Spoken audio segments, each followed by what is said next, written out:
एक छोटे से जंगल में एक गरीब बूढ़ी औरत अपनी छोटी नवासी के साथ रहती थी। वो हर रोज लकड़ियां जमा करने जाती ताकि सर्दियों में आग जला सके और अपनी नवासी के लिए खाना पकाए। एक दिन जब वो जंगल में लकड़ियां जमा कर रही थी, इसकी नज़र अचानक एक सब्ज और चमकता हुआ गिने का डंठल पर पड़ी जो सूरज की रोशनी में सोने की तरह चमक रहा था। थोड़ी देर बाद एक अजीब जादुई सुअर सामने आया। इसके बाल हल्के नीले रंग के, आंखें चमकदार और दांत बड़े बड़े थे। सुअर ने धमकी दी, ये गाने का डंठल मुझे दो। मैंने कहा ना। ये डंठल मुझे दो। नहीं, ये डंठल मेरी नवासी के लिए है, तुम्हें नहीं दूंगी। अगर तुमने नहीं दिया तो आज रात में तुम्हारी नवासी को खा जाऊंगा।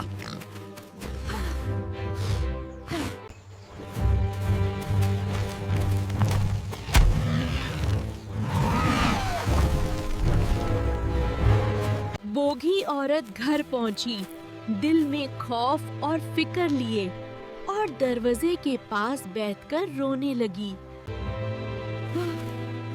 अब तो कोई मदद नहीं कर सकता, मेरी नवासी खतरे में है। सबसे पहले एक कील का बेचने वाला जंगल के रास्ते से गुजरा। उसके वाई हाथ में रंग बिरंगी सुइयां थीं। क्या हुआ? इतनी देर से क्यों रो रही हो मांझी?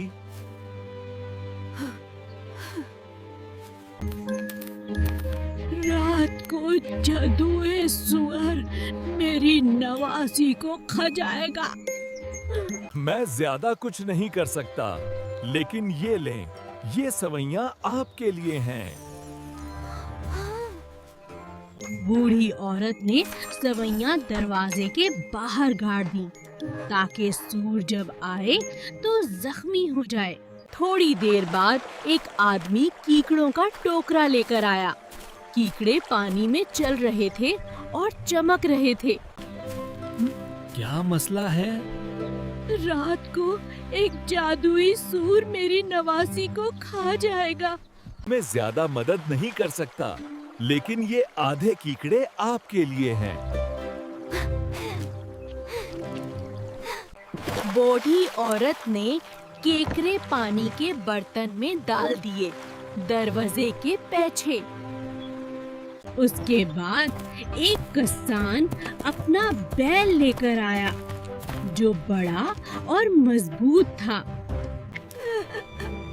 क्या हुआ? आप क्यों रो रही हैं? ये बैल रख लें, रात भर आप साथ रहेगा ताकि आप अकेली ना हो। शुक्रिया बैल के लिए, ये वाकई मददगार होगा। बूढ़ी औरत ने बैल को बिस्तर के सरहाने बांधा और इसे तिनका दिया। बैल कभी पूंछ हिलाता, कभी बिस्तर पर हरकत करता, जिससे मिजाहिया मंजर पैदा हुआ।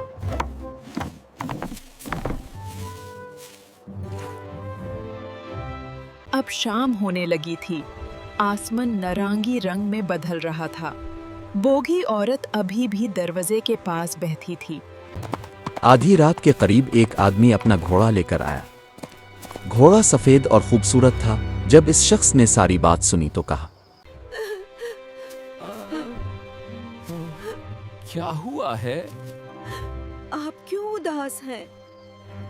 मैं ज्यादा तो कुछ नहीं कर सकता। ये घोड़ा रख लें। ये घोड़ा भी बैल के पास रहेगा ताकि वो अकेला ना हो। बूढ़ी औरत ने घोड़े को बिस्तर के पांव के पास बांधा। घोड़ा कभी ऊंचा छलांग लगाता, कभी इधर उधर घूमता। इसी दौरान एक चालाक लड़का एक काटने वाला कछुआ लेकर आया। बूढ़ी औरत ने इस लड़के को भी सारी बात बताई। ये कछुआ आप लिए है ताकि सूर के आने पर वो आपको बचाने की कोशिश करे। बहुत शुक्रिया बेटा, ये वाकई मददगार होगा। कछुआ बिस्तर के सामने बांधा गया और हर हरकत में इधर उधर कूदता, अपने पंजों से कुछ भी काटने की कोशिश करता।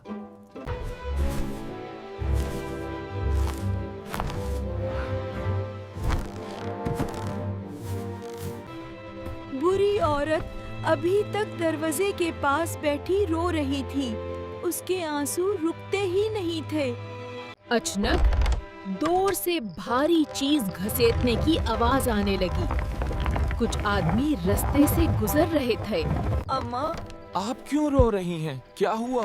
एक जदुई सुवार आज रात मेरी नवासी को खाने आने वाला है। मैं क्या करूं? उन्होंने जोर लगाकर एक बड़ा और भारी पत्थर का पहिया बूढ़ी औरत के सहन में रख दिया। हम ज्यादा मदद तो नहीं कर सकते, लेकिन अल्लाह तुम्हें खुश रखे। शायद यही मेरी मादाद बन जाए। कुछ देर बाद एक और आदमी वहां से गुजरा। इसके कंधे पर कुदाल, बेलचा और खुदाई के औजार थे। इसने बूढ़ी औरत को रोते देखा तो फौरन रुक गया।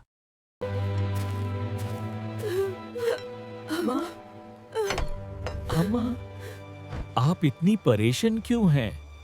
बूढ़ी औरत ने फिर अपनी पूरी कहानी सुनाई। आदमी कुछ देर सोचता रहा, फिर बोला, मैं तो सिर्फ कुनवा खोदने वाला हूं, मैं सुअर से लड़ नहीं सकता। बूढ़ी औरत का चेहरा मजीद उदास हो गया। जमीन खुदने लगी, मिट्टी एक तरफ जमा होने लगी। थोड़ी ही देर में एक गहरा कुआं तैयार हो गया। यह लो अमान, कुनवन तैयार है। तुमने तो बहुत बारी मदद कर दी। बूढ़ी औरत अभी भी दरवाजे के पास बैठी थी। इसी वक्त एक कागज बेचने वाला वहां से गुजरा। इसके हाथ में बड़े बड़े सफेद कागज थे। इसने बूढ़ी औरत को रोते देखा।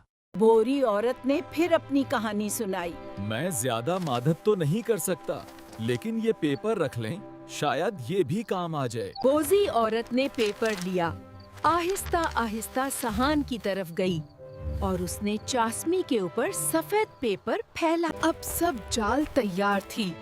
रात होने वाली थी और खतरनाक सुवार किसी भी वक्त आने वाला था। रात आधी हो गई। बूढ़ी औरत ने अपनी नवासी को बिस्तर के दीवार वाले किनारे पर सुलाते हुए खुद बिस्तर पर लेट गई।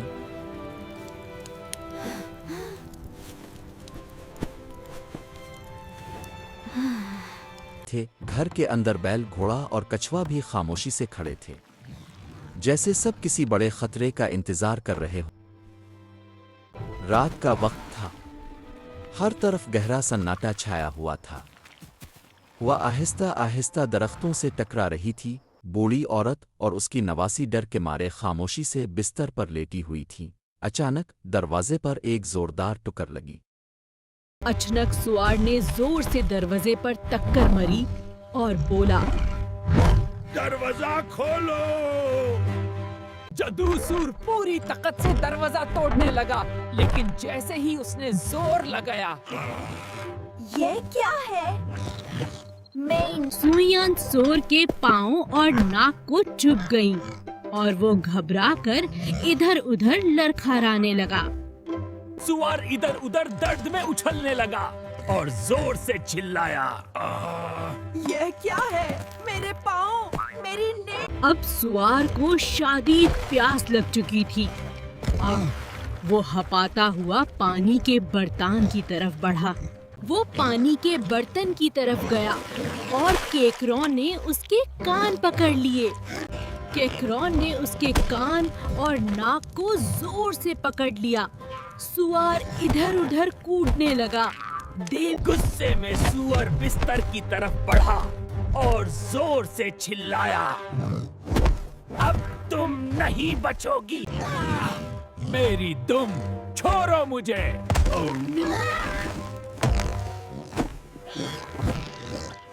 जब वो बिस्तर के सामने आया तो कुचवे ने उसकी दुम को पकड़ लिया और वो घबराकर भाग गया। हत्या! छोड़ो मुझे, अब मेरी बारी। मेरी दुम छोड़ो मुझे। अब तो सुअर की हालत खराब हो चुकी थी। वो उधर से उधर उछल रहा था जैसे कोई फुटबॉल हो। ये घर तो खतरनाक है, मैं यहाँ से भागता हूँ। सुअर हाँफता हुआ पिछले सहन की तरफ भागा। वहां इसे जमीन पर एक साफ सफेद कागज नजर आया।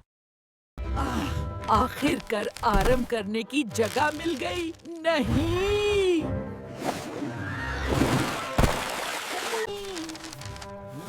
वो सेढ़ा कुनवे में जा गिरा। यही मौका है।